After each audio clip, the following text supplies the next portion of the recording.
I've been lucky enough to do Otello, and so I was quite taken with the work of Verdi and found, especially in Rigoletto, a very germane and profound story. A lot of it has to do with the conditions of abuse of power and the conditions of class. I placed it in Weimar, Germany, which is kind of that in-between place between World War I and World War II, where the conditions for a kind of nascent fascism were all in place. That's not meant to be a direct relationship to now, but it does feel like when you're in a situation where you're teetering on whether a democracy or whether a just kind of leadership is in power versus one which is corrupt, lessons which help you understand that are very valuable. Started with George Gross paintings, and those paintings have a kind of dynamic to them. They're very decadent in a way, kind of world which is like loose and yet kind of violent at the same time. What's nice about Weimar Germany as well is that the old order of aristocracy was still in place in Europe in the Weimar Republic. So you had dukes and power structures that were still in place like that. And so it kind of went easily from one to the other. It is both contemporary and military in its way.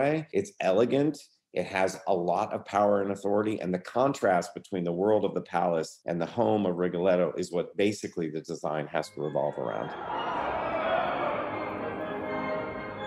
So we built a thing which does revolve and in which you can see people coming and going in and out of this very elegant party in these very rich circumstances. The costumes have a very military quality among the men, and elegance and tucks and tails and things like that, and a sleek 30s, 20s look among the women. So it's not big, giant dresses that you would find in the 19th or the 18th century. It's very lean and very sleek, very elegant and rich. What tends to happen with somebody like Verdi, which I began to understand in Otello, but I really appreciated in Rigoletto, is that he provides characters, specifically in this case, it was Rigoletto, with such a great tragic dimension behind this kind of facade. It has so many layers to it. That, mixed with his deep care and love of his daughter, creates the perfect circumstances for tragedy, and therefore even better reasons to sing. When you can make great drama which reaches the largest scale of passions and the highest things and the deepest,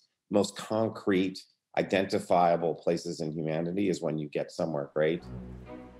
La donna è nobile, qual piuma al vento, amuto d'accento e di pensiero, sempre un'amabile leggiadra viso, in pianta in riso,